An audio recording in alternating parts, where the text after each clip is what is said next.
वालेकुम वरहमतुल्लाहि वबरकातुहू। अगर आपका नाम एस कैपिटल से शुरू होता है या आपके नाम में एस कैपिटल शामिल है तो ये रीडिंग ख़ास तौर पर आपके लिए है। इस रीडिंग में हम तमाम तर अमूर के ऊपर और तमाम तर हवालों के ऊपर आपके साथ डिस्कशन करेंगे और चंद एक चैनल मैसेजेस के बारे में भी आपसे गुफ्तगू की जाएगी। अच्छा, सबसे पहला जो कार्ड है हमारे पास जो है वो हीलिंग इज़ कम्प्लीटेड, यानी कि आपकी माजी में जिन भी मामला की वजह से डिसऑर्डर, एंजाइटी या कंडीशन थी, वो आज की डेट में आप काफ़ी हद तक जो है वो हील कर चुके हैं। अच्छा, ऐसे लोग जिनके नाम S M N A F से शुरू होते हैं या आई से शुरू होते हैं, ये लोग जो हैं वो इंतहाई जज्बाती कंडीशंस के होते हैं। इनकी लाइफ में एक सिर्फ चीज़ की कमी होती है, इनकी लाइफ में सारी चीज़ें अगर ख़त्म भी हो जाएं तो इनको कोई प्रॉब्लम नहीं पड़ती।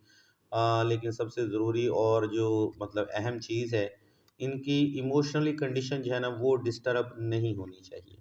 लेकिन बड़ी हैरत ज़दा और बड़ी अफ़सोस वाला बात ये है कि ऐसे लोगों के साथ इनको सिर्फ़ इमोशनल लेवल के ऊपर सिर्फ़ इस्तेमाल ही किया जाता है, यानी कि इनकी दुखती रग जो है ना, वो सिर्फ़ इनकी मोहब्बत होती है या इनके इमोशंस होते हैं। ज़्यादातर जो लोग हैं इनके इमोशंस को डिस्टर्ब कर देते हैं और जिसकी वजह से ऐसे लोग जो हैं वो शदीद एहसास तन्हाई का शिकार हो जाते हैं।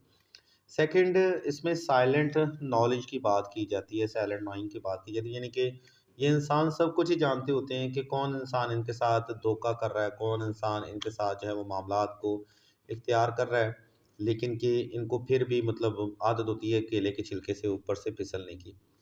अच्छा, मज़ीद आपके लिए आपके पार्टनर की चंद एक कंडीशंस हैं। अच्छा, ऐसे लोगों के क्योंकि रिलेशन जो है वो शदीद डिस्टर्ब होती हैं, मतलब जो लोग इनके साथ धोखा करके जाती हैं, वो किसी न किसी लेवल के ऊपर इस चीज़ को ज़रूर एक्सेप्ट करती हैं कि ऐसा लॉयल इंसान उन्होंने ज़िंदगी में कभी नहीं देखा। ये चीज़ वो एक्सेप्ट करते हैं, यानी कि आपका कोई एक्स है, नेक्स्ट है, कोई भी इंसान है जिसके साथ आपका कोई भी तल्लक रहा है, तो वो आपकी आज भी इस चीज़ को मानता है कि आपकी लॉयल्टी जो है वो पीक ऑफ लेवल के ऊपर है। आपकी स्पिरिचुअल अवेकनिंग जल्द होने वाली है, यानी कि इसी माह मार्च में आपकी स्पिरिचुअल अवेकनिंग होगी। आपको बहुत ज़्यादा जो है वो आपके ही सोलमेट की कंडीशंस के ऊपर, यानी कि आपकी लाइफ में अभी एक ऐसा इंसान आने वाला है जो कि आपको प्रपोज़ करेगा। ये वही इंसान होगा जिसकी तबीयत, साख़्त और मिज़ाज जो है वो आपके साथ मिलता होगा और ये इंसान नो डाउट कि आपके लिए एक पॉज़िटिव एक्शन भी लेने वाला है। मज़ीद देख लेते हैं। अच्छा, इस वक़्त की कंडीशन के ऊपर आप एक सेपरेशन फ़ेज़ के ऊपर जा रहे हैं, यानी कि जिस भी पार्टनर के साथ आप डील कर रहे थे, वो इंसान जो है वो मतलब एक सेपरेशन फ़ेज़ में है, यानी कि आपके साथ उनकी अलहदगी हो चुकी है। अच्छा, मज़ीद क्या आपके